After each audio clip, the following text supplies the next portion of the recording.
자, 오늘은 부패한 사대교회라는 제목의 말씀으로 3장 1절부터 사대교회에 대해서 우리가 한번 상고해 보겠습니다. 제가 살던 미국의 조지아주에 가면 살디스 철치라는 교회가 있어요. 살디스 철치. 이것이 바로 사대교회입니다. 제가 이 사대교회를 연구하면서 왜 그 교회가 이름을 사대라고 지었을까 생각이 나더라고요. 여러분, 이 사대교회는 외부의 어떤 압력이나 외압이나 핍박이나 환란이나 어려움이 하나도 없었어요. 그런데 저절로 죽어간 교회가 사대교회예요. 제일 어떻게 보면 참 연약한 교회로 그렇게 볼 수가 있는데 그런 교회가 있어요. 그래서 이 사대라는 단어가 영어에 살디스라는 그런 이름으로 쓰이는데, 그래서 그 길 이름조차도 그 길 이름이 살디스 철치 로드 이렇게 써놨어요. 그래서 제가 이 사대를 보면서 이름만 있는 죽은 교회 사대교회를 보면서 왜 그 교회 이름을 그렇게 지었을까, 참 이름이 참 중요한데 말이죠. 그런 생각을 해봤습니다. 자, 사대교회는 부패하였습니다. 그래서 이름만 있지만 실제로는 죽은 교회다. 3장 1절입니다. 사대교회의 사자에게 편지하라. 하나님의 7 영과 7 별을 가지신 이가 이루시되 내가 네 행위를 아노니 내가 살았다 하는 이름은 가졌으나 죽은 자로다. 자, 이 사대교회를 통해서 오늘날 현대인이 신앙인들을 또한 점검해 볼 수가 있습니다. 이름만 살아있지 실제로는 하나님의 그 엄격하신 성령의 성령으로 하나님께서 점검을 해 보시니까 그 교회 내적으로는 죽어 있었다, 생명이 없었다, 이런 말씀이 되겠습니다.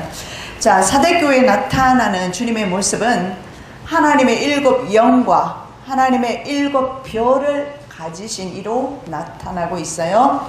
자, 7 영은 성령에 대한 표현인 것을 알 수가 있고, 7 별은 우리가 1장에서도 봤습니다. 바로 7 종들을 가리킵니다. 자, 7 영은 성령님에 대한 표현입니다. 영입니다. 그런데 7입니다. 요한은 아시아에 있는 7 교회에 편지하노니 이제도 계시고 전에도 계셨고 장차 오시리와 그의 보좌 앞에 있는 7 영과, 자, 1장 4절에 말씀에 7 영에 대해서 말씀하고 있습니다. 자, 여기서 우리가 볼 수 있는 것은 7 영은 성령님의 7가지 사역임을 알 수가 있어요. 그 성령님의 사역은 7가지로서 완전한 사역임을 보여줍니다. 동시에 바로 성령님의 편재성과 그리고 성령님의 완전성, 7이라는 숫자는 완전수입니다. 그래서 세상수 4수와 하나님의 수 3수, 그래서 7수를 완전수라고 합니다. 그래서 7이라는 표현을 통해서 성령님의 사역은 완전한 사역이다 라는 것을 볼 수가 있어요. 그래서 성령님께서 저와 여러분의 삶 가운데서, 그리고 저와 여러분의 신앙생활 가운데서 성령님은 완전하게 행하신다는 사실을 알 수가 있어요. 우리가 생각할 때는 여러 가지 부족한 점이 많은 것 같지만, 그러나 하나님께서는 가장 적당한 방법으로 우리에게 가장 적당한 시간에 적당한 모양으로 역사하신다는 사실을 볼 수가 있습니다.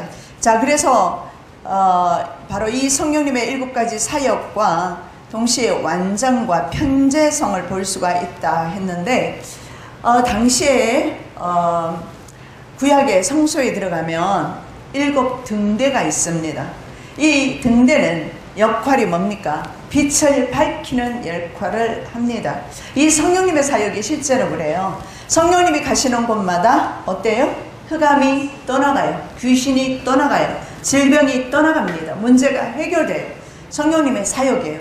그런데 이 성령님의 사역은 한 지역에 국한되는 것이 아니라 편재하신다. anywhere.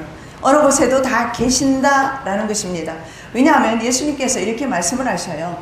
내가 가야 성령님이 오신다. 내가 가면 내가 또 다른 보혜사를 너에게 보내겠다. 언아들 카운셀러 이렇게 나와 있어요. 언아들이라는 것은 뭐냐면 사과가 하나 있어요. 그리고 또 다른 사과라고 표현할 때 감이 하나 있어요. 또 다른 감, 언아들 이렇게 써요. 무슨 말이냐면 예수님이 세상에 계셨는데 또 다른 예수님께서 오시게 될 것이다 말씀하고 계세요.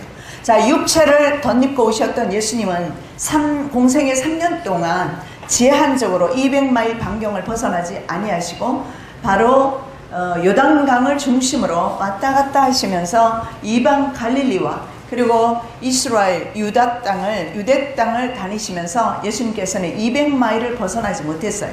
200마일 해봤자 한 2시간 반, 3시간 달리면 되는 거리입니다. 한 대전 정도 될까요? 예수님의 사역이 그렇게 긴 여행이 아니었던 것을 보게 됩니다. 그래서 육신을 입고 오신 예수님의 사역은 제한적이셨어요. 그래서 예수님께서 가셔야만 육체를 입고 오지 아니하시는 또 다른 예수님, 그 예수님이 바로 보혜사 성령님. 그 예수님께서 저와 여러분의 삶을 돌보시고 있어요. 돌보시고 안 믿어지시나요? 얼마나 우리 옆에서 친밀하게 바로 옆에서 예수님은 역사하는지 몰라요. 제가 아프기 전날입니다. 목요일날 우리가 꿈동이 방에서 기도했을 때 제가 마지막에 성령님의 너무 충만하면서 일어나서 두 손 들고 기도한 적이 있었어요. 여러분 기도하면서 기도를 도와드리기 위해서 그 마음으로 제가 두 손 들고 기도했어요. 그런데 저는 그때 보지 못했지만 엘리미는 봤던가 봅니다. 하늘에서 손이 내려오는데 아버지 손보다 더 큰 손. 그런데 그 손이 색깔이 인간의 색깔로는 표현할 수 없는 그 손이 제 손을 압수하듯이 잡고 있는 것을 엘리미가 봤다고 합니다. 자, 우리 눈에는 보이지 않지만 성령님께서는 이와 같이 우리의 손을 붙잡아 주시기도 하시고 내 옆에서 때로는 엘리미가 와서 어떤 데는 그런 말을 해요. 목사님, 예수님께서 이렇게 안아주시는 게 보여요. 그리고 하늘에서 기름이 뚝뚝 떨어지는 게 보여요. 제가 몇 번을 들었는데요. 어린아이가 단순하지 않습니까? 깨끗하지 않습니까? 그래서 그런 것들이 잘 보이는 거예요. 그리고 엘림이 잘 알잖아요. 하루도 안 빠지고 저녁 기도에 나오는 아이입니다. 우리가 우리 육의 눈으로 보지 못할 뿐이지 성령 하나님께서 지금 바로 여러분 옆에 계세요. 아니, 여러분의 마음속에 계십니다. 내가 아버지 안에 있고 아버지가 내 안에 있고 너희가 내 안에 있고 내가 너희 안에 있다. 예수님께서 요한복음 14장에서 그렇게 말씀하고 있어요. 그래서 예수님의 또 다른 예수님의 모습, 그 모습이 바로 성령님이신데 그 성령님께서는 이제는 전 세계 어느 곳이든지 그 성령님은 계신다라는 거예요. 그래서 우리가 삶 가운데서 실망할 이유 없고 낙심할 이유도 없습니다. 그리고 또 우리의 삶을 항상 주님 앞에서 삼가 조심해야 될 이유가 항상 우리가 성령님의 존전에 있다라는 거 여러분 유념하시기 바랍니다. 그래서 여러분의 생각, 여러분의 심지어는 행동 거지 하나라도 삼가 조심하시기 바랍니다. 내가 왕 앞에 섰다 생각했을 때 우리가 어떻습니까? 뒷걸음질 치면서 나와야 되지 않겠습니까? 그러한 마음가짐으로 항상 성령님이 내 곁에 단지 우리가 우리 눈에 보이지 않는다는 것 뿐입니다. 그러나 성령께서는 항상 어느 곳에든지 계십니다. 그래서 성령님께서 예수님께서 그래서 가셨어요. 그래서 내가 또 다른 보혜사 성령을 보내주겠다. 그래서 요한복음 14장의 말씀에 그는 진리의 영이라 세상은 능히 그를 받지 못하나니 이는 그를 보지도 못하고 알지도 못함이라. 그러나 너희는 그를 아나니 그는 너희와 함께 거하심이라. 여기에서 거한다 하는 것은 너희와 함께 산다. 여러분, 남편과 함께 살아도 외로울 때가 있어요. 아내와 함께 살아도 외로울 때가 있어요. 인간은 어차피 그래요.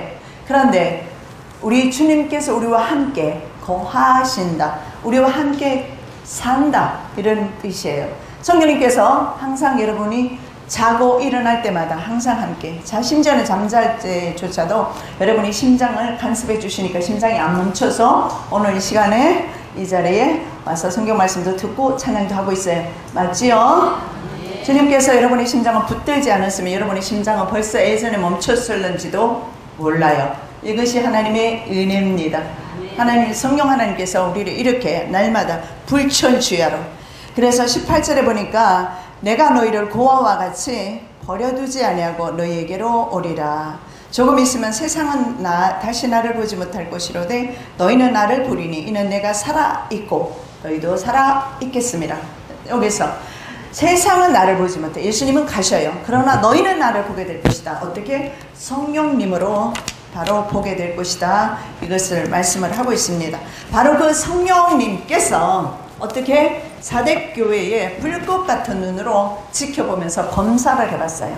면밀하게 검사를 해봤는데 이름뿐이고 실제로는 넌 죽었다. 이렇게 선포하고 있어요. 자, 성소의 7 등대입니다. 7 등대는 바로 성소를 비추는 빛이었어요. 그런데 이 빛이 바로 예수 그리스도임을 알 수가 있습니다. 이사야 시편이 아니고요. 11장 이사야 11장 1절 2절 말씀. 이새오의 줄기에서 한 싹이 나며 그 뿌리에서 한 가지가 나서 결실할 것이요. 그 위에 여호와의 영, 그 지혜와 총명의 영이요 모략과 재능의 영이요 지식과 여호와를 경외하는 영이 강림하시리니. 자, 여기에 이새의 줄기에서 나는 한 싹은 예수 그리스도, 그 예수 그리스도 위에 여호와의 영, 지혜와 총명의 영, 모략과 재능의 영, 지식과 여호와를 경외하는 영이 임하실 것이다. 그래서 누가복음 4장 말씀에 보면 예수님께서 공생애를 시작하시기 전에 이사야의 말씀을 펴서 읽습니다. 그리고 성령의 감동으로 하나님의 주신 사역을 감당하는 것을 보게 됩니다. 자, 바로 예수 그리스도께서도 성령의 감화 감동하심으로 사역을 감당하셨어요. 마찬가지로 하나님의 자녀들은 성령의 사람으로서 사역을 해야 하고 성령의 사람의 정체성 가지고 세상에서 빛을 발하면서 살아야 합니다. 그래서 그 사람이 과연 죽었는지 살았는지 분별할 수 있는 방법 딱 하나입니다. 그 사람이 과연 성령의 사람인가? 그 사람에게서 과연 성령의 열매가 나타나는 것인가? 아니면 그 사람에게서 육체의 열매가 나타나는 것인가? 그것을 보게 되면 분명히 확연하게 분별할 수가 있어요. 반드시 육체의 사람은 육체의 열매를 맺게 되어 있어요. 아침에 계란을 먹었는데 계란, 그것이 바로 분비가 되어서 나오겠죠? 야채가 나올 리가 없지 않습니까? 똑같습니다. 우리가 어떻게 살아가느냐에 따라서 육체의 사람이면 육체의 열매를 맺을 것이요, 성령의 사람은 성령의 열매를 맺게 될 것인데, 사대교회는 성령의 열매가 없습니다. 죽은 교회입니다. 그러나 이름은 버젓하게 교회라고 이름을 가지고 있습니다. 자, 그래서 바로 이 완전하신 성령께서 조명을 해봤어요. 사대교회 내면을 통찰해 보셨어요. 의사와 같이 청진기를 가지고 내면을 조명해보니까 환자가 어때요? 지금 죽어가고 있다. 사실은 산송장과 같다. 그렇게 진단이 내려졌습니다. 근데 실제로 사대교회가 도시가 죽은 도시였다고 합니다.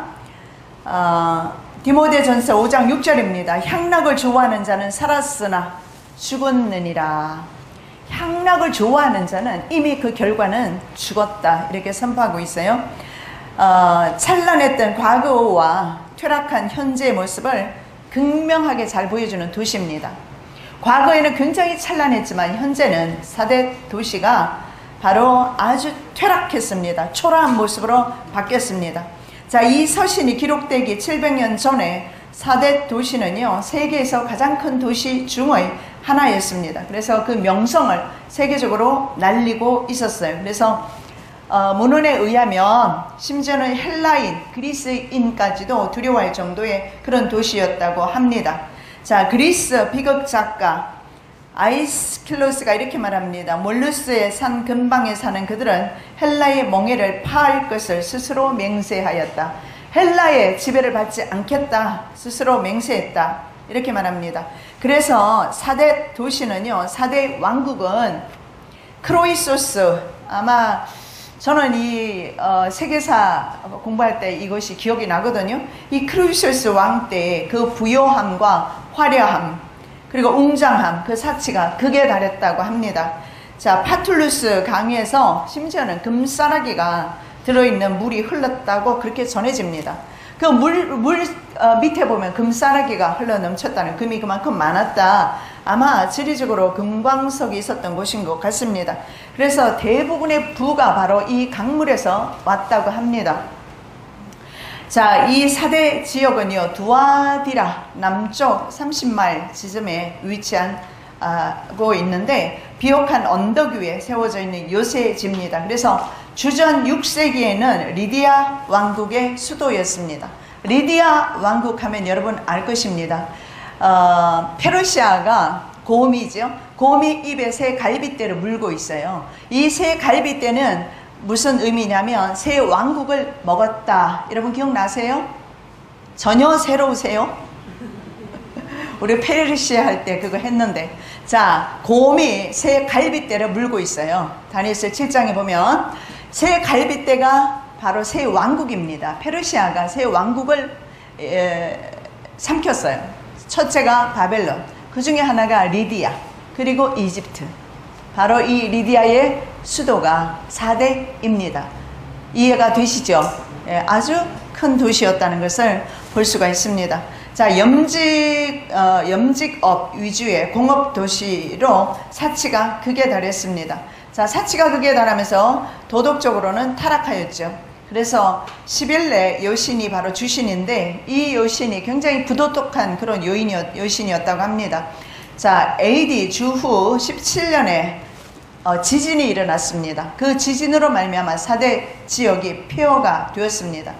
그랬다가 다시 로마 황제 티베리우스에 의해서 AD 36년에 복구됩니다. 자, 복구는 되지만 한 번도 그 전에 그 영광을 회복한 적이 없어요. 자, 이 말은 무슨 말이냐면 4대 교회 성도가 마지막까지 믿음을 회복하지 못했다라는 겁니다. 참 안타까운 일이죠. 그 도시가 다시금 찬란한 과거의 영광을 회복하지 못한 것처럼 4대 교회도 마찬가지로 마지막까지 과거의 믿음을 회복하지 못한 상태로 4대 교회는 죽어갔다라는 것을 볼 수가 있습니다. 자, 예수님께서 AD 26년에 사실은 돌아가시죠. 근데 그때는 이미 AD 30년입니다. 왜냐하면 로마 달력이 4년이 늦어요. 예수님이 나이 30세에 오늘날의 달력으로 하면 AD 26년에 예수님께서 십자가에 달려 돌아가십니다.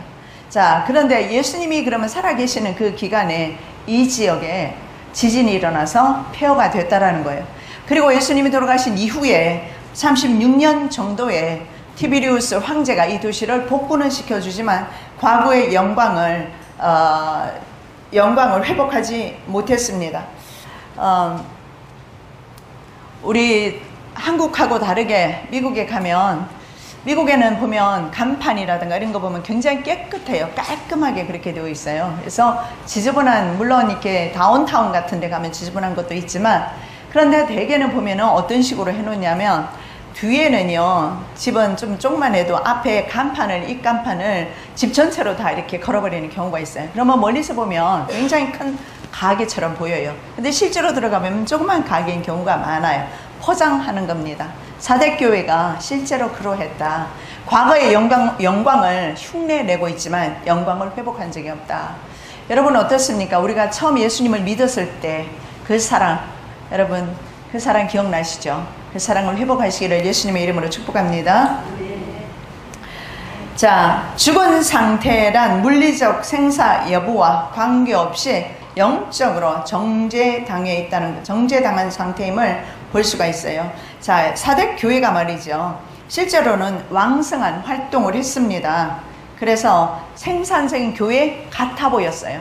자기네들이 판단해도 그렇고 남들이 판단해도 굉장히 생산적인 그런 교회인 것 같은, 그렇지만 그런 물리적인 활동과는 관계없이 주님께서 그 내면을 들여다봤을 때, 성령으로 말미암아 그 내면을 감찰했을 때 이미 죽은 교회이다. 그래서 하나님께서는 우리의 외모를 취하지 아니하십니다. 우리의 내면을 보십니다. 그래서 우리는요, 외모를 가꾸기보다, 우리 뭐 가꿔봤자 이제 뭐 나이 들 만큼 다 들었잖아요. 그죠? 이제 가꿔봤자 솔직한 말로 갖고봤자 그주로 어디 갈 것도 아니고 보톡스 몇 번 맞아봤자 주기적으로 그것도 되는 거더라고요. 보니까 한 번 맞으면 항상 팽팽한 게 아니라, 그리고 나중에 보톡스 많이 맞으면요, 나중에 이제 이거 어떻게 된 줄 아세요? 이게 다 무너져 내려요. 우리 교인들은 아무도 보톡스 맞은 분 내가 못 뵀는데, 내가 아는 분 중에는 보톡스 주기적으로 맞는 분 아는 사람이 있어요. 그래 봤자입니다. 그 생명이 꺼져가고 있으면 아무 소용없어요. 솔직히 말씀드리면 보톡스 맞는 믿음 가지고는 난 생명 없다고 봐요. 솔직한 말로. 제가 물론 틀렸을 수도 있어요. 보톡스도 맞고 생명도 있고 그럴 수도 있어요. 그러나 보톡스 맞는, 여러분 보톡스 전혀 모르죠, 그죠? 저만 알아요. 모르시기 바랍니다. 그 돈 가지고 성교비 보내는 게 낫지, 차라리. 그렇잖아요? 보톡스를 안 맞으니까 아무도 아멘 안도 안 하시고 아멘 할 이유도 없고. 자, 죽은 상태, 이미 주님께서 죽었다고 선고 내려버렸어요, 사대교회. 자, 그리고 사대교회의 희망이라는 것은 회개하는 길밖에 없어요. 자, 인류가 다 정죄에 당한 상태입니다. 사대교회와 마찬가지예요. 우리 인간들은 전적으로 부패했어요. 그래서 우리는 스스로 선을 행할 능력이 없어요. 로마서 3장 말씀에 우리가 한번 보십시오. 선을 행할 능력, 아무도 우리에게는 선을 행하는 능력이 없어요. 의인은 없나니 하나도 없다. 하나님의 영광에 이르지 못한다. 분명히 말씀하고 있어요. 그렇기 때문에 우리 스스로는 이미 사대교회와 같은 심령의 상태이며, 그러한 우리 전 인류를 어쩌면 사대교회가 예표하고 있는지도 모르겠습니다. 그러나 사대교회 교인이든 오늘날 현대교회 교인이든 중요한 것은 그 생명이 살아있는지 식물인간 됐는지 좀 점검은 좀 해봐야 된다라는 겁니다. 내가 정말 살았는지 죽었는지, 내 신앙을 외모만 치장할 것이 아니라 내 내면을 한번 진단 좀 해봐야 된다는 거예요. 자, 생명력이 없는 그런 교회였습니다. 자, 그래서 이 사대교회 시대가 언제냐면 정교개혁 시대입니다. 정교개혁이 일어날 수밖에 없는 시대지요. 왜냐하면 카톨릭 교회가 그 당시에 가장 죽어 있었어요. 중세 시대입니다. 자, 그래서 정교개혁 시대로 교회가 아주 번창했습니다. 왜냐하면 그 당시에 말이죠, 가톨릭 교회가 굉장히 구제 사업을 많이 했습니다. 그 당시에 고아원도 많이 세워졌고 수녀원 굉장히 많이 세워졌어요. 외관적으로 외양적으로는 굉장히 활동하고 왕성하게 주의 일을 하는 것 같지만, 그러나 주님께서는 죽었다고 그렇게 진단을 내렸습니다. 자, 교회 자신도, 다른 교회도 자기네는 성공하는 교회다. 왜냐하면 숫자가 많습니다. 활동하는 일이 많아요. 여러 가지 선교 사업이 많아요. 여러 가지 프로그램이 있어요. 그렇기 때문에 살았다고 생각하지만 오늘날의 현대교회와 같습니다. 실제로는 죽었다라고 선고하고 있습니다. 살았다는 이름은 있으나 실상은 죽은 교회로 있으나 만한 교회였습니다. 이미 죽었지만 죽은 줄도 모르는 교회입니다. 자, 사대교회는 이렇게 풀핏 주석을 보면 이렇게 말합니다. 사대교회는 니골라 당도 발람도 없으며 이세벨도 없다. 영적 마비 상태와 사망으로 말미암는 무감각은 지혜롭지 못한 묵인보다 더 절망적이다. 유아기를 간신히 면했다고 할 수 있는 사대교회는 믿음이 쇠약해지고 빈사 상태에 있다는 증거물을 이미 갖고 있다. 이 같은 죽음의 상태는 내적 원수들의 부재의 결과였을 가능성이 있다. 여러분, 이거 굉장히 우리들에게 중요한 말씀을 하고 있어요. 내적 원수들의 부재이다. 여러분, 우리의 삶 가운데서 염소가 없는 것이 문제라는 거예요. 우리의 삶 가운데서 대적자가 없고 환란이 없는 것이 문제였다. 불빛 주석은 그렇게 말하고 있어요. 대적자가 없다. 자꾸 찔러대면 하나님 나 죽겠어요 하고 주님 앞에 몸부림치면서 주님과 함께 걸어가겠는데, 이건 너무 평안해. 너무 모든 게 잘 돼요. 그래서 주님 없어도 세상이 참 재밌고 괜찮아요. 어쩌면 주님이 없는 세상이 더 편하고 좋을 수도 있어요. 그래서 어떤 이단의 방해도 받지 않았습니다. 거짓 교회나 거짓 교사 등의 유혹도 없었습니다. 그런데 사대교회 자체가 스스로 너무나 게으르고 너무나 무기력하게 됐어요. 그 이유가 뭡니까? 바로 적이 없어서 그렇게 되는 거예요. 그래서 우리 인생 가운데 여러 가지 환난과 어려움이 많이 있습니다. 환난과 어려움이 많이 있다는 것은요, 두 가지입니다. 그것은 하나는 그 사람을 두 가지로 우리가 반응할 수 있어요. 어떤 반응을 보이느냐, 좀 더 적극적으로 하나님이 주신 그 환난의 때를 믿음으로 기쁨으로 이기어서 정말 하나님의 그릇으로서, 그래서 하나님의 쓸 수 있는 큰 그릇으로 거듭날 수 있는가 하면, 그 문제 때문에 자포자기하여서 항상 어둠 가운데 매여 사는 인생, 두 가지로 우리가 반응할 수가 있어요. 우리 인생 가운데서 그래서 나도 모르게 이런 세상의 어둠을 받아들이고 그 어둠 가운데서 매여서 그 어둠에 종살이하고 죄악의 종이 되고 사탄의 종이 되고 문제의 종이 되고 심지어는 자기 고정적인 사고관념에 묶여서 거기에서 헤어나지 못하는 그런 모습을 발견합니다. 그래서 어쩌면 우리에게 주어지는 이런 어려움들이 우리에게는 주님이 주시는 넘치는 은혜입니다. 감사하시기 바랍니다.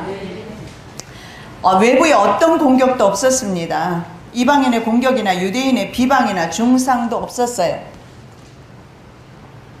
우리가 그 전에 살펴본 교회 중에는 유대인의 공격과 그리고 로마 권력으로부터의 공격과 이런 것으로부터 얼마나 많은 교회가 고난을 받았습니까? 안디바 같은 사람은 순교했습니다. 그런 교회가 있는 반면에 사대교회는요, 사대 지역 자체가 난공불락의 요새였습니다. 그래서 우리는 더 이상 헬라의 지배를 받지 않겠다. 헬라가 어떤 나라입니까? 가장 강력한 나라였어요. 그런데 우리는 헬라의 지배를 받지 않겠다 선포했던 곳입니다.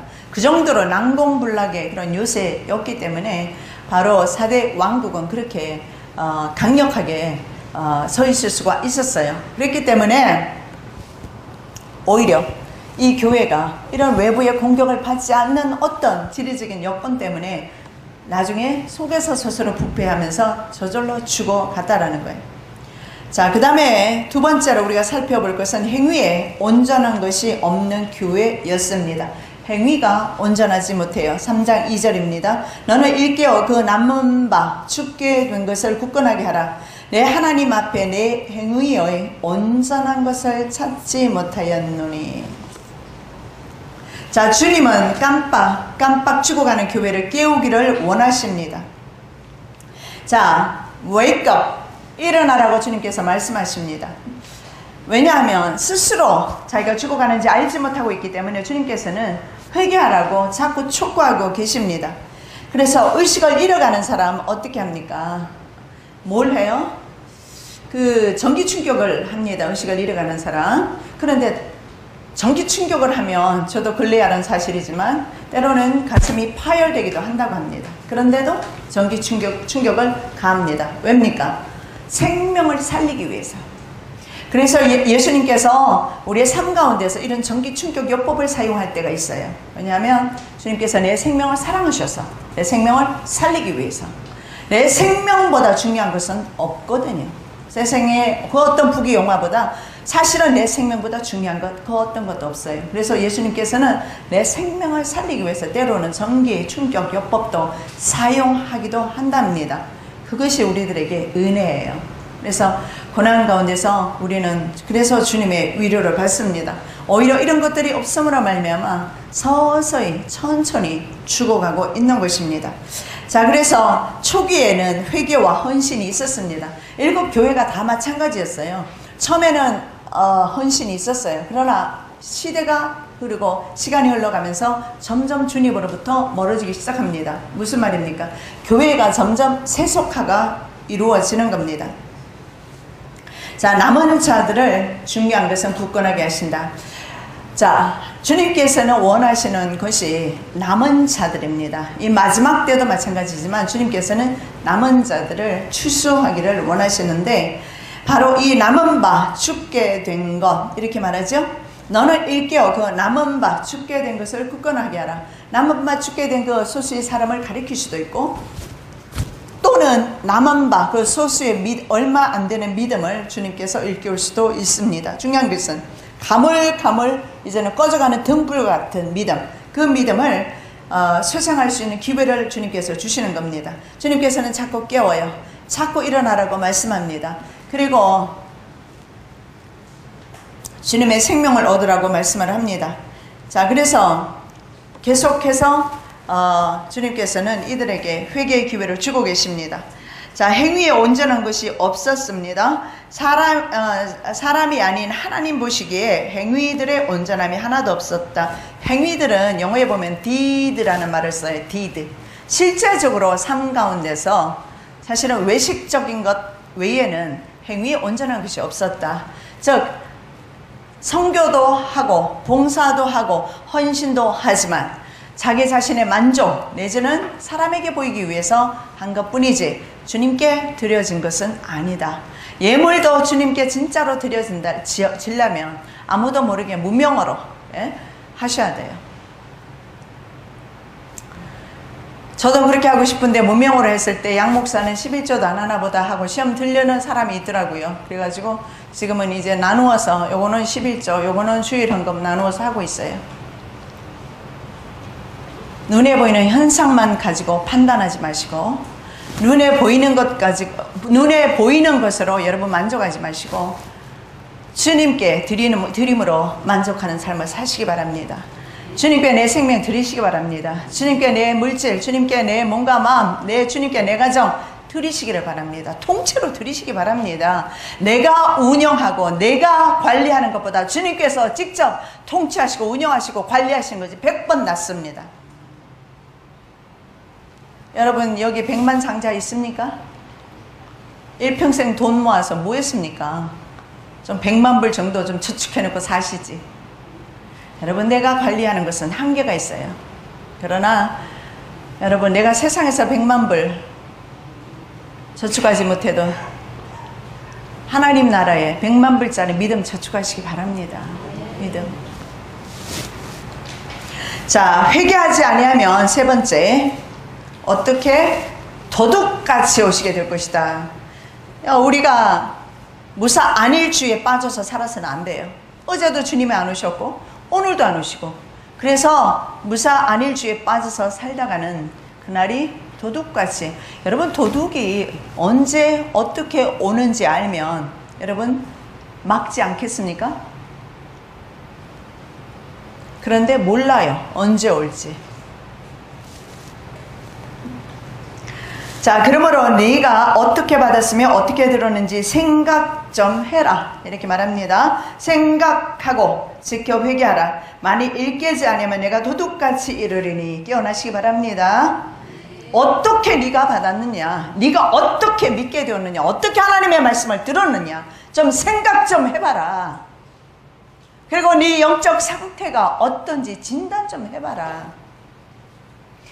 그렇지 아니하면 만일 네가 깨닫지 못하면 나는 너에게 도둑같이 올 것이다. 어느 때에 내게 이르는지 네가 알지 못한다. 제가 전에 서울에 있었을 때 이야기입니다. 제가 아는 집사님 가정에 도둑이 들었어요. 부인이 방에서 자고 있는데 밖에서 뭐가 뜰그럭 소리가 나요. 그래서 이렇게 이상하다. 누가 올 사람이 없는데 누구야? 그러니까는 밖에서 내다! 그러더래요. 그리고 좀 이따 생각해 보니까 내다라고 말할 사람이 없더래요. 나가보니까 도둑이 와서 밖에 있는 돈 다 가지고 가버렸더래요. 참 도둑이 담대해요. 그렇게 막 초저녁에도 도둑이 들어오나 봐요. 자, 받고 들은 진리를 지키라 이렇게 말씀합니다. 정말 중요합니다. 이를 깨물고 혀를 깨물고서라도 여러분 해로울지라도 하나님의 말씀이 그날에 임할 때 지키십시오. 분쟁하지 마라 그랬으면 분쟁하지 마십시오.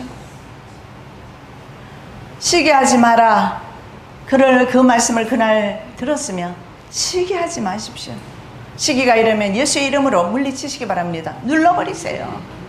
안 그러면 그것은 자꾸 치고 올라와서 나를 완전히 어떻게 해요? 나를 엄습해버립니다. 그래서 나는 시기에 완전히 종이 되어버려요. 질투의 종이 되어버려요. 욕심의 종이 되어버립니다. 탐욕의 종이 되어버립니다. 그리고 더 이상 하나님의 종으로서 살지 못하도록 그것이 하나님과 우리 사이를 냅니다. 그렇게 해서 담이 되어서 하나님은 우리의 기도를 듣지 못하고 우리가 밤낮 기도하나 그 기도는 그냥 뚝 떨어질 뿐입니다. 하나님의 보좌까지 올라가지를 못해요. 치고 올라가는 그 기도 반드시 우리의 삶 가운데서 지켜 행하는 삶이어야 합니다. 삶 속에서 근심하지 마라 그랬으면 돌아가서 근심하지 마십시오. 기뻐하라 그랬으면 기뻐하십시오. 감사하라 감사하십시오. 왜 감사할 조건했으면 감사하십니까? 감사하시기 바랍니다. 감사 어렵지요. 저도 이번에 죽도록 아파 보니까요 낙심이 살살 오기 시작하면서 참 감사가 나오기 힘들었어요. 그런데 깨달은 것이 있어요. 밥 한 그릇 잘 넘어가는 것이 얼마나 큰 은혜구나. 내가 밥 한 그릇 잘 먹고서 이 식중독 걸려가지고 이렇게 고생하고 오히려 참 평소에 주시는 주님의 은혜를 제가 묵상할 수 있었습니다. 그 밥 숟가락 하나도 하나님께서 너무 잘 소화되도록 하나님께서 하게 해주셔서 내가 지금까지 건재했던 것이죠. 여러분 삶 가운데서 내가 감사가 안 나올 때 있을 겁니다. 그럼에도 불구하고 성경에 뭐라고 말합니까? 무조건 감사라고 합니다. 감사하십시오. 그리고 무시로 기도하라고 합니다. 기도하십시오. 그러면요 마귀가 근처에도 못 와요. 맨날 기도하고 있는데 어디를 치고 들어옵니까? 못 치고 들어와요. 쉬고 있을 때 방심하고 있을 때 그때 치고 들어오는 거예요. 여러분 트로이 목마 아세요? 트로이 그 전장에서 어떻게 지게 됩니까?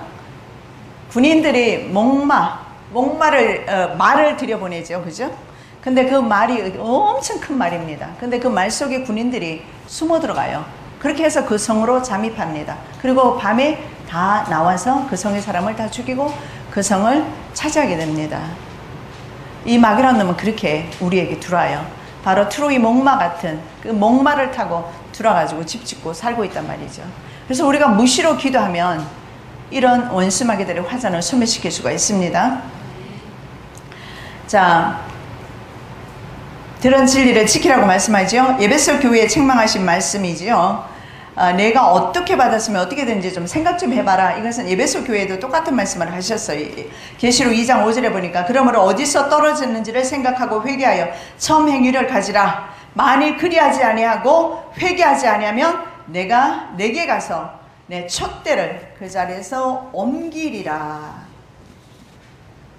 자, 회개하지 않으면 주님이 도둑같이 오신다고 했는데요. 이 말씀을 우리가 다시 한번 생각해 봅니다. 도둑같이 오신다. 사대교인들은 이해했다고 합니다. 왜 그러냐면 자, 사대교회는 난공불락의 성이라고 말씀드렸습니다. 해발 450m 고도에 경사가 급하고 험준했다고 합니다. 그래서 외부에서 적이 아무리 많이 숫자가 들어와도 이 성을 함락시킬 수가 없었는데 역사상 2번 침략을 받았다고 합니다. 그런데 문제는 적들이 그 비밀 통로를 찾아내서 그렇게 해서 침입을 했다고 합니다. 자, 가장 부유했던 크로이소스 왕은 페르시아 고레스 왕과의 전장에서 완전히 패망하게 됩니다. 여러분 고레스 왕 이제는 아시죠? 예. 바로 페르시아 왕입니다. 다리오 왕의 조카이기도 하고요. 이 고레스 왕과 전쟁에서 크로이소스 왕은 지게 됩니다. 그래서 전쟁에서 패해서 돌아와서 바로 안전지대인 난공불락의 성인 사대 성에 숨어 있었어요. 그런데 고레스는요 14일 동안 포위하고 있었습니다. 그리고 이렇게 말했어요. 누구든지 바로 저 성을 함락시키는 사대로 들어가는 사람에게는 상급을 주겠다 약속했습니다. 그런데 어떤 한 병사가 말이죠. 페르시아 병사가 사대성의 발포대를 지켜보고 있었어요. 그런데 한 군인이 우연히 한 병사가 자기의 그 군모, 철모를 떨어뜨렸습니다. 근데 그것이 뚫뚫뚫 밑으로 그냥 굴러 내려가 버렸어요. 그런데 이 군인들이 그 철모를 찾기 위해서 밑으로 내려가는 것을 봤어요. 그래서 이 군인이 생각할 때 저것이 바로 샛길이구나 생각하고 그 샛길로 들어가서 이 성을 점령을 했다고 합니다. 자, 그래서 고레스는 그 지역을 점령을 했다고 합니다. 자, 그래서 사대에 사는 사람들은 도둑같이 온다는 말을 이해한다라는 거죠. 왜냐하면 전혀 그들은요 침략을 당한다고 상상도 하지 못했어요. 그런데 말이죠, 어느 날 갑자기 이 페르시아 군대가 어디요? 도시 안에 들어와버렸단 말이죠. 세상에서 우리가 완전하게 포위하고 완전하게 우리를 감싸고 물질로 뭐 아니면 그 좋은 음식으로 무엇이든지 간에 우리를 감싸고 있다 할지라도 우리를 완전하게 안전하게 지켜주는 것은 없어요. 그래서 시편의 말씀에 보면 파수꾼이 경성함이 헛사다. 사람이 아침 일찍 일어나서 늦게 자고 누움이 헛사로다. 여호와께서 집을 지켜주지 않으시고 여호와께서 성을 지켜주지 않으시면 그 모든 것이 헛사로다. 헛사로다. 하나님께서 우리의 인생을 지켜주셔야 합니다. 하나님께서 여러분의 생명을, 여러분의 자녀의 생명을, 우리의 가정을, 우리의 삶을, 우리의 사업을 하나님이 지켜주셔야 합니다. 우리가 지키는 것은 한계가 있어요. 이 바로 4대 도시가 바로 그랬습니다. 그래서 4대 도시는요, 점점 더 4대 교회는 힘을 잃어갔던 겁니다. 왜냐하면 안전장치 해놓고 그 안에 숨어 살았거든요. 돈 많으니까 은행에 돈 넣어놓고 안전하게 그 속에 숨어 살았거든요. 얼마나 안전합니까? 여러분, 유병은 봤잖아요. 그 사람 그렇게 엄청난 돈을, 그 사람이 죽은 사람이 실제로 맞는가 안 맞는가 그건 모르겠지만 그렇게 20억 현찰 놓고도 쓰지 못하고 허망하게 죽어가는 거, 그게 바로 인생이랍니다. 누구에게나 마찬가지로 하나님이 지키지 않는 인생은 그렇게 허망하게 끝날 수밖에 없어요. 자, 그래서 회개하지 않으면 도둑같이 온다는 것을 4대 도시 사람들은 알았다라는 것입니다. 자, 그래서 고레스는 점령지 4대의 반란을 차단하기 위해서 백성들에게 무릎까지 내려오는 튜닉이라는 옷이 있어요. 그것을 입혔다고 합니다. 그리고 샌들을 신겼어요. 군인들이 샌들 신고 뭐 전쟁하겠습니까? 긴 옷 입고 전쟁하겠습니까?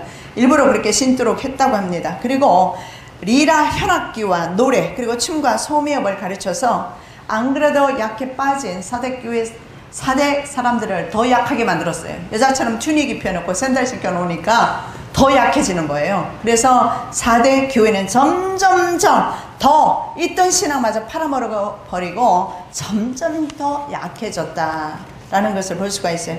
그래서 교회가 바로 영적으로 기진맥진한 상태인 것을 보게 됩니다. 자, 자신의 부귀 영화를 보여주던 크루이셔스 왕에게 그리스 지혜자 솔론이라는 사람이 있어요. 그가 이렇게 말했습니다. 아무도 그가 죽기 전에는 행복하다고 부르지 말라, 이렇게 했다고 합니다. 인생에 그가 행불행에 대해서, 그의 인생의 행불행에 대해서는 마지막이 되어봐야 된다. 그의 인생이 마지막이 되어봐야 된다. 더 나아가서 우리는요, 바로 우리의 마지막 인생은 바로 주님께 달려있다. 저는 그렇게 말씀드리고 싶어요. 우리의 마지막, 세상을 우리가 어떻게 살았느냐, 우리의 살아간 그 결과, 그 마지막은 바로 주님에 의해서 판단되어진다는 거 여러분 기억하시기 바랍니다. 자, 이기는 자에게 주시는 상급이 있어요. 4대 교회에 이기는 자에게. 그러나 참 그래도 소망이 있어요. 4대에 그 옷을 더럽히지 아니한 자 몇 명이 내게 있어 흰옷을 입고 나와 함께 다니리니 그들은 합당한 자인 영고라. 이기는 자는 이와 같이 흰옷을 입을 것이요 내가 그 이름을 생명책에서 결코 지우지 아니하고 그 이름을 내 아버지 앞과 그의 천사들 앞에서 시인하리라. 여러분, 말씀 외우셔도 좋습니다. 바로 저와 여러분이 4대에 남아있는 자, 흰옷 입은 자, 하나님의 거룩한 백성들 되시기를 예수님의 이름으로 축복합니다. 자, 남은 자라고 그렇게 나와 있어요. 4대는 남은 자, 렘넌트, 새로 난 자, 뉴본, 거듭난 자라고 볼 수도 있죠. 새로 된 자, 리뉴드, 그리고 도망쳐 나온 사람들, escaping. 자, 무슨 말이냐면 4대 교회 4대 교회에 몇 명의 사람들은 바로 성령으로 새로 난 사람들이고, 새로 태어난 사람이고, 그 사람은 바로 하나님이 남겨둔 믿음의 사람들이고, 이 사람들은 바로 4대 그 도시의 상황에서 탈출한 바로 하나님의 거룩한 백성들인 것을 보게 됩니다. 이렇게 말이죠, 정신적으로 이렇게 죽어가는 영적으로 죽어가는 그 상황 속에서도 분명한 것은 하나님께서는 남겨둔 자가 있어요. 자, 이 남겨둔 자에게 주님께서 흰옷을 입게 해주시겠답니다. 자, 옷은 성경에 보면 성도들의 옳은 행실입니다. 계시록 19장 8절입니다. 그에게 빛나고 깨끗한 세마포 옷을 입도록 허락하셨으니 이 세마포 옷은 안을 쓰게 되어 있어요. 거룩하지 아니하면 대제사장은 성전에 들어갔을 때 죽임을 당하고 나오게 됩니다. 그래서 성결한 것이 첫째의 덕목인데, 그런데 더러운 옷을 입고 있어요. 이건 있을 수가 없죠. 그랬을 때 하나님께서는 책망하지 아니하시고 이렇게 말합니다. 세마포 새 옷을 입혀라. 바로 흰옷은 내가 어렵게 된 징표입니다. 하나님의 자녀 되었다는 징표입니다. 그것이 바로 흰옷입니다.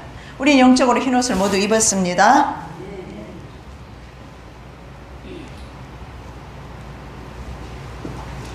생명책에 기록해 주신다. 사대교회에 남아있는 사람들 생명책이 기록된다. 자, 천국 시민의 등록부입니다. 천국 시민의 등록부인 생명책에 등재해 주신다.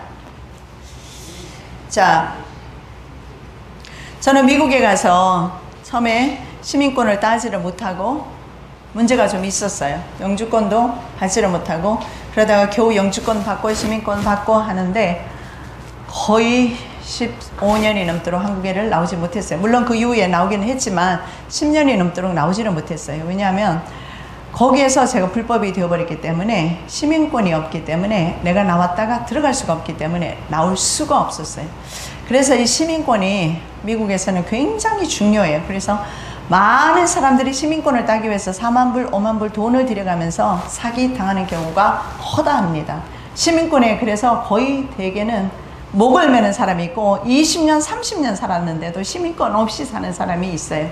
그러나 운 나쁘게 체포돼서 만일에 조사하게 되면 시민권 없으면 쫓겨나는 게 미국 사는 사람들, 한국 사람들, 시민권 없이 사는 사람들의 실정입니다. 이 말이죠. 인간 세상에서도 시민권 없이 살아가는 것이 얼마나 불쌍합니까? 그런데 하나님께서는 바로 사대교회에 바로 흰옷 입은 성도들에게는 하나님의 그 생명, 천국 시민권, 시민권을 허락하시겠다. 바로 천국 시민의 등록부에, 그 생명책에 바로 그 이름을 등재해 주신다. 이렇게 약속해요. 계시록 20장 12절입니다. 또 내가 보니 죽은 자들이 큰 자나 작은 자나 그 보좌 앞에 서 있는데 책들이 펴 있고 또 다른 책이 펴졌으니 곧 생명책이라. 죽은 자들이 자기 행위를 따라 책들에 기록된 대로 심판을 받으니, 하나님의 우편에 좌편에 보면 생명록 책, 누가 천국 시민인가? 생명록 책 또 하나가 있어요. 행위록입니다. 행위에 따라서 심판을 받는다. 이렇게 나와 있어요. 그리고 그 다음에 세 번째로 그 이름을 하나님께서 시인하신다. 첫째, 흰옷을 입고 생명책에 기록되어 해주시고 그 이름을 시인하겠다. 자, 마태복음 10장 32절입니다. 누구든지 사람 앞에서 나를 시인하면 나도 하늘에 계신 내 아버지 앞에서 그를 시인할 것이요. 제가 있잖아요. 사택에 살면서도 목사 자녀이면서도 친구들하고 밥 먹을 때 기도 안 하고 먹었어요. 왜냐하면 친구들이 예수 안 믿는 사람이거든요. 그러니까 창피해서 나 기도 안 하고 먹었어요. 집에 오면 기도하고 먹었어요. 목사 가정이니까. 내가 아버지 이름을 시인하지 않았어요. 그러나 지금은 내가 어느 곳에 있든지 간에 내가 하나님의 자녀임을 떳떳하게 저는 인정합니다. 시인합니다. 기도합니다. 누구든지 사람 앞에서 나를 시인하면 나도 하늘에 계신 네 아버지 앞에서 그를 시인할 것이다. 여러분, 우리 주님을 높이십시오. 주님의 영광을 많이 드러내시기 바랍니다. 주님께서 참 기뻐하세요. 여러분, 삶 가운데서 주님의 영광을 높이십시오. 이름을 높이십시오. 주님 기뻐하세요. 그것만큼 기뻐하시는. 아니, 자식이 돼가지고 부모 창피해가지고 학교도 못 오게 하고 말이죠. 길거리에서 만나도 그냥 숨어버리고 하면 그 부모가 어떻게 낯을 들고 살 수가 있겠습니까? 마찬가지입니다. 우리 주님의 영광을 높이십시오. 찬양하십시오. 어떤 곳에 있든지 간에 바로 주님께서 영광 받으십니다. 그리고 주님께서도 우리를 시인하십니다. 자, 헬라어 오노마는 이름이라는 뜻과 평판이라는 두 가지 의미가 있다고 합니다.